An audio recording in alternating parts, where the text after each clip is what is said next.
Hello, Gene Schwimmer here. Welcome to today's vlog, which probably will be a short one. Why, you ask? Because I record my vlogs the day before they appear on YouTube. So I'm recording this on Wednesday. Tomorrow is Thanksgiving. I'm just going to go out on a limb here and just take a wild guess that a lot of you, or some of you, or maybe all of you, will be too busy stuffing yourselves with turkey and cranberry sauce and stuffing and, I don't know, pumpkin pie. Just stuffing yourselves to the point where you're not going to feel like watching me for a long vlog tomorrow. So I'm going to make it short. That's one point.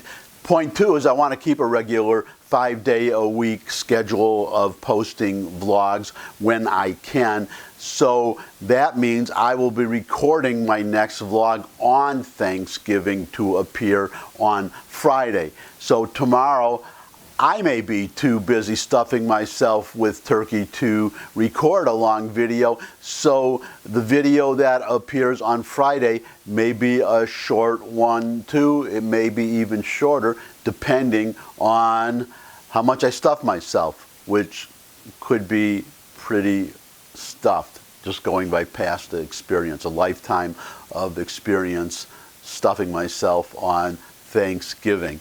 So let me get into today's subject. As I said, I'm going to try to make it short. It's an article by Jonathan Turley. Now, who is Jonathan Turley? A lot of you might know because he appears on TV a lot as a commentator. He's a law professor at George Washington University. I follow him a lot. I just find him very valuable, his insights and his opinions, which I usually agree with, but not always. And this is going to be one of these times that I disagree with him. He actually disappointed me a little bit this time. But as usual, let me put up the headline first and then a couple of quotes, and I'll give you my comments sometime along the way. So here's the article: How Democrats Can Build a Better Case to Impeach President Trump. As should be obvious from the title, Turley is criticizing the Democrats for the way they're conducting the impeachment process or investigation, or as I call it, a circus, whatever you want to call it, the way they've been doing it so far. And then he presents some suggestions for how to build a better case against Trump. I guess his main criticism is this one: if Democrats continue with their plan to impeach Trump by the end of December, they would be presenting the thinnest record and fastest impeachment investigation in history. Obviously, Turley is criticizing the Democrats for rushing the process. What disappoints me, the first disappointment, is that he doesn't state the obvious, which is why they are rushing the process. They are rushing the process because they want to either remove Trump from office or damage him enough to lose the election before the election, and ideally before the primaries start, where if there is a Senate trial, some of the candidates will be forced to, the ones who are senators will be forced to sit in the Senate several days a week for the trial, and they won't be able to go out and campaign. So they're on a timeline. It's completely political. So I'm disappointed in Turley for not mentioning the obvious. But he does say that the record is thin, and that's because, well, number one, there's no there, but number two, because as Turley says, they're rushing the process. They should be taking, well, I'll just give you his three suggestions, these bullet points, because they address that criticism, and then I'm going to give you my comments. So here they are, the three bullet points. The expedited vote by the end of December is simply absurd. 2, the investigation should have been left to the House Judiciary Committee from the outset. 3, new testimonial hearings should be held and uncalled witnesses should be subpoenaed. So what he is saying basically is that the Democrats should take time to, in Turley's view, do it right.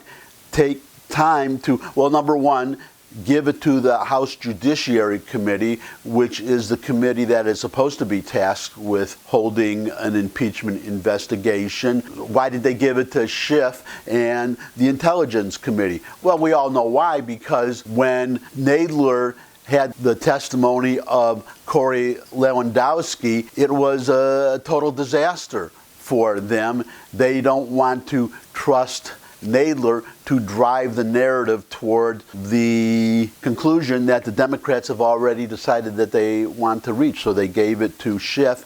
It should have gone to the Judiciary Committee. And then this last point, that new testimonial hearings should be held and uncalled witnesses should be subpoenaed. What he's saying there is that Schiff was originally going to go to court to compel the testimony or the appearance before the committee of certain members of Trump's staff and former members of his staff whom Trump is resisting providing. Now that takes time, which gets back to this rushed process. It takes time to go through court, and they may lose. So Schiff decided not to do that. But that's what contributes to weakening the Democrats' case, because they are not working to call witnesses who should be subpoenaed. And I would also add that they should have the witnesses that the Republicans want, whom Schiff denied. Now, here is where I really disagree with Turley and where he has disappointed me. He really has, and it's from this title, How Democrats Can Build a Better Case to Impeach President Trump.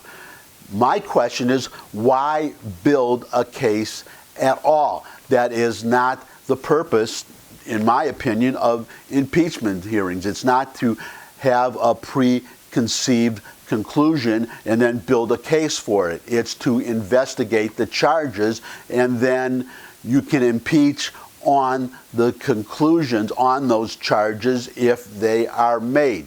So what they should have done, well, it should have gone to the Judiciary Committee from the outset, as Turley said, but what should have been the step after that, and it should have been what has been done in the past. What I would do is I would have the chairman of the Judiciary Committee, Gerald Nadler, and Doug Collins, the ranking member of that committee, agree on an independent counsel to look into the charges, to investigate, just as Mueller did, just as Ken Starr did in the Clinton impeachment, just as Jaworski did in the Nixon impeachment. Have an outside counsel look at it, and then if there are impeachable offenses, then reach that conclusion and then present that to the committee at that time, and then take action from that point. My point being that give this independent counsel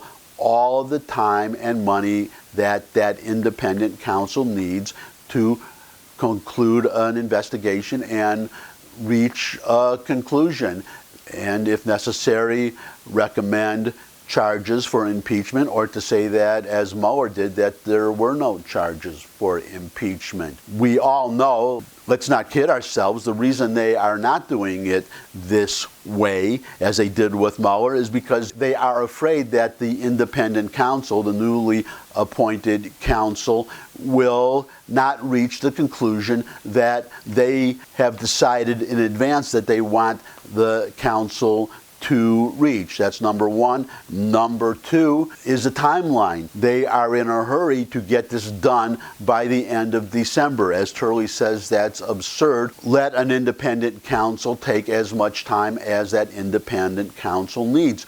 If the independent counsel does not reach a conclusion until after the 2020 election, well, if Trump is defeated, he can be prosecuted then as a private citizen. If he wins, he can still be impeached. He can still be impeached after the election. There is no need to hurry unless you're engaged in a political process, not an attempt to serve justice, to deliver justice. The final point I would make, it's a minor one. If the chairman of the committee and the ranking member cannot agree on an independent counsel, then they each appoint an individual separate counsel, and then those two counsels pick a third counsel, and that counsel will be the independent counsel that would look into the charges and do the investigation. So that's it. That's all for today. Everybody, well, this is being posted on Thanksgiving, so I hope everybody is having a great Thanksgiving. And until I see everybody, oh, how could I forget? Thumbs up if you like this video. Share it with anybody you think would like the video too. Got any comments? Put them in the comment section below the video. Subscribe, subscribe, subscribe. I love getting subscribers. And finally, come back and see me again. Until you do, bye.